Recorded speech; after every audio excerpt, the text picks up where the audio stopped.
Um garoto normal. Você pode pensar isso quando me vê pela primeira vez, mas eu tenho um tipo de poder.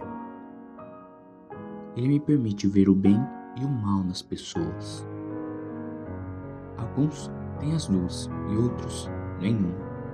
Esses eu chamo de neutros. Os que têm as duas auras chamo de cruzados. Tudo se resume à cor branca e à preta, mas existem aqueles de aura vermelha. Esses são loucos desde que vieram ao mundo, criaturas insanas e impacientes. Como sei tanto sobre eles? Minha aura é vermelha.